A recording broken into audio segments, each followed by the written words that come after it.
How's it going, everyone? And as always, welcome back to Continues to Tick.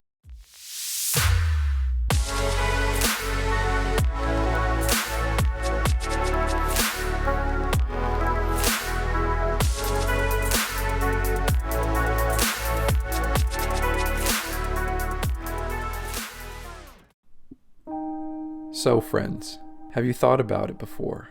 In terms of when? Will enough be enough? And will you ever obtain this? I'm not referring to being stuck in an emotionally charged position, but rather, I refer specifically financially. I mean, we are all working towards something. So in a financial sense, how often do you think about your end goal? And do you even imagine this world you desire financially? That is, for you, your family, your loved ones. After all, I know as dividend investors, we would say almost all of us, if not the majority, do this not just for ourselves. We have a bigger means behind such, a long process. Therefore, my question now is, does it involve a certain level of wealth? A certain city to live in, for example? A certain frequency for family trips? A certain level of availability of time? Maybe a certain age? And since we're here, I always figured it's best to have a picture of this all in mind, a vision that is created, shaped, imagined, and held close, and maybe shared for accountability. Maybe you feel comfortable sharing it with loved ones already. Maybe you don't quite yet, but that's okay. I'm sure we can all relate. You're not alone. And I'll start by sharing mine here in a moment, but just know, a key to fighting financial complacency is to envision the life you imagine and do so often, with such frequency that you have no choice but to hold yourself accountable in every way in order to obtain this. I have found it helpful to say it out loud, to myself first, then level up to tell someone else you trust, because the more you say it, the more you think about it, and the more chance you have to slowly begin to create and mold this future. Because then you'll have no choice but to fulfill this vision. And it's quite interesting, because once the habits are in check, you begin to feel it just happens naturally. But you must be mindful of what goals you do throw out into the universe. Because otherwise, goals are these dreams you begin to say out loud without results, can be seen as delusions, and ultimately dilute the power in your word. For example, how does it sound for me? If you didn't know me at all, but knew I was living in a small town, saying something like, "One day I'm going to drive a Lamborghini," you'd be like, "Yeah, sure, you go do that." It just doesn't sound right. That's why I'm very careful and selective of what I put out there now. I want my goals to be realistic for the type of person that I display to others I care for. Meaning so that when I say it, people know my work ethic, and they can see it and be like, instead, "Oh, Jesse says he wants a Porsche Panamera. I actually think he can do that. He wants a big house in El Dorado Hills. I can see him do that too." So what I mean is, at the same time, don't tell those visions out loud until you're fully ready to show up to them through your actions. As for me, what I honestly envision daily is actually quite crystal clear. And I really do think it's important to have it this way, because the moment you begin to focus less and less, think about your goals less and less, it becomes a far shot, will eventually just be a happenstance, luck. Meaning if by chance it can happen, that would be great, not the mindset that aligns with the outcome of the goals we desire, right? If we have a vision that we desire, we have to strive for it 100%, because life is ruthless, as it is already. It won't care if we reach this potential or not. It won't care if we reach that goal we desire. And I will tell you now, nothing in this world, especially big dreams or goals, happen by happenstance. Might as well never think about it again than think about it periodically, as the outcome will be the same. I can almost guarantee you. And if you happen to know Henry David Thoreau, I'm still trying to process his book Walden, and that's a task. But he shared one of my favorite quotes which is go confidently in the direction of your dreams. Live the life you have imagined.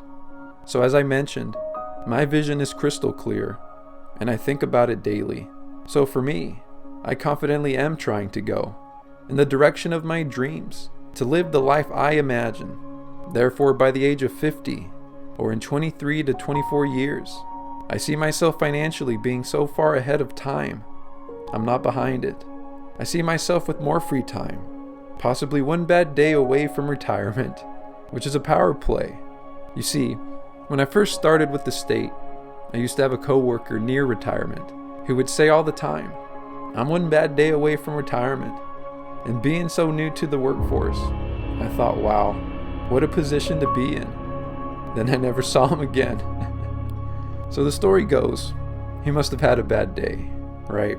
But anyhow, I also see myself financially with a multi-million-dollar dividend portfolio by 50, hovering around at least $2 million, earning anywhere around $40,000 of passive income in dividends a year. Career-wise, I see myself having obtained the job I desire, and ultimately the reason I decided to go back to school and get a master's degree, which is a very cushy, but also very limited, nursing consultant job, which would pay me very well. This would not only increase my take-home pay, it would allow me more to invest, and more towards my pension, which when the time comes that I retire, would be around $50,000 to $60,000 a year with a job like this.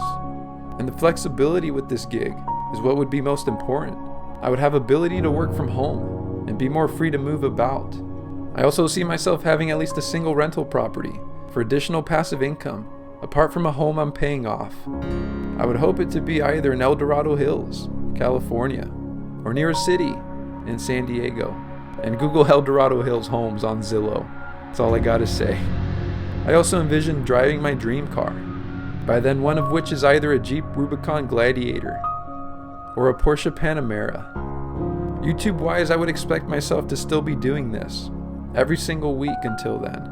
And because of that, I would imagine that by that time, I would hope to have at least 100,000 subscribers or more, and hoping to transition this online YouTube channel to a coaching platform, where I'd be able to help others find the same clarity and build their own paths to success, as I would hope to have achieved or displayed by that time in my life, using the track record over the years I would have built just by evidence of these videos, and using the philosophy that with consistency you make progress, and then through that progress you garner results. And last but not least, time-wise, I see myself having more free time to work on myself and my relationships with family and my partner. My Archie may not be around to see this very day. I do hope to have between then and now, simply just in the pursuit of this vision. Time, to me at this stage, would be most valuable, and this would be my biggest achievement, as I don't want to have to work harder and longer at 50. It should be the opposite. Yet I see it, unfortunately, everywhere around me, that oftentimes that's not the case.